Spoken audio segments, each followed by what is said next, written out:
All right, we're here in the Niner locker room with Oren Burks, Niners linebacker. Led the team in tackles last week, man. It was a strong game. How'd you feel about when you watched the film back and take a review of it? Yeah, it felt good. Just confident out there, just trying to fly around, make plays, doing defense, and just have a lot of confidence in myself and coaches believe in me as well. So just trying to put that on display. This is a great linebacking core, man. Do you feel that almost like, I feel like this team feeds off of you guys. Do you get that sense? Yeah, definitely energy standpoint, like Fred leading the way for the defense. And on top of that, just the standard for excellence is so high in the room that when I came in, coming from Green Bay, like I knew that was the standard of excellence. So I just wanted to raise my play up, and I've gotten so much better over the year and this year as well. So just trying to continue with that progress. Talk about the difference. You were in Green Bay, and obviously played at Oak State, but then you go to Green Bay. And Green Bay is a small town. It's the smallest town in the NFL. You get kids riding your guys' bike, giving you bikes at camp. But what's it like being in such a fishbowl? I mean, do you prefer the anonymity that you have here in the Bay Area to, hey, I just saw Oren Burks at the Safeway or whatever in Green Bay? It's just different. I feel like for that stage of my career, I really enjoy being in Green Bay. The small town feel is definitely unique. But coming here, I've enjoyed the big city as well, all the amenities that comes with that. My wife has enjoyed that as well, but I enjoy both things just at different stages of my career. Daniel Jones, you guys did a great job last week against Jones.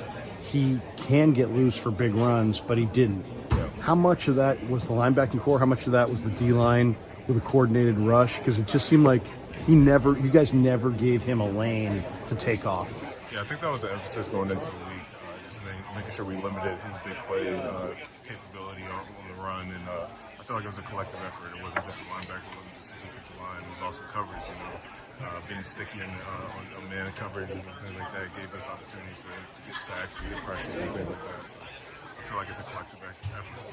Same thing this week with Dobbs. How's Dobbs? Dobbs likes to run too, and he's had 40-yard runs, so you got to keep him hemmed in.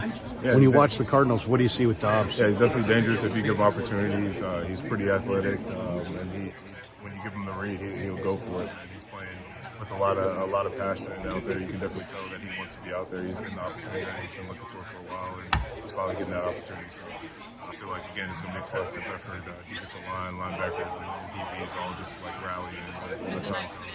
James Conner, big back, but he's kind of got some small man characteristics. Is there a key? I mean, is there anything that you guys key on? I mean, do you go low on a guy who's 230? Try to cut him at the legs? With any type, you just bring your feet. He's a physical runner. He likes to stiff arm. We know that. So kind of go into that. That's part of our game plan. But at the end of the day, you bring your feet, he's going to go down. Yeah.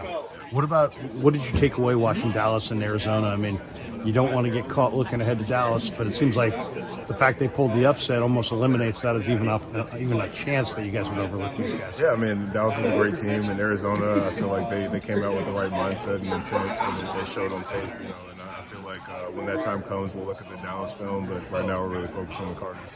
And the explosives. Cardinals get a lot of explosives. The Giants cut those explosives off in the second half 2 weeks ago and won the game. Yeah. But it seems like the Cardinals live and die with these explosive plays. Yeah, definitely with explosives. Again, I feel like we have the defense and the mindset going into it to limit those explosives and capitalize on our plays. We're going to have opportunities to get picks and sacks and things like that that are going to change the game. So we've got to maximize on those and limit their explosives. Couple last ones for you. This D-line, the tackle trio, let's say Armstead, Yeah, it's nasty, man. Hargrave, Yeah. Javon Kinlaw, they're getting it done up front. For a guy like you who likes to run and hit, how important is it to have those tackles absorb those linemen and keep them off your legs? They make my job a lot easier, man. I'll say that. On a lot of those plays that I'm making tackles on, like they're getting the pushback that we need, the running backs have to balance and things like that. And I can't say enough about those guys up front, man. Like it really starts up front. Like they set the tone. They're explosive off the ball, and they're hungry, man. Like they're rallying to every play. Last one for you. Where are you from? What part of the country are you from? Where'd you grow up? I grew up in Virginia, outside of D.C., in Northern Virginia, and then I went to school at Vanderbilt in Nashville, so I kind of spent time in Nashville. But, yeah, happy to be out here in the Bay. Were you a Commanders guy growing up, or? No, I didn't really have a team specifically, more kind of players.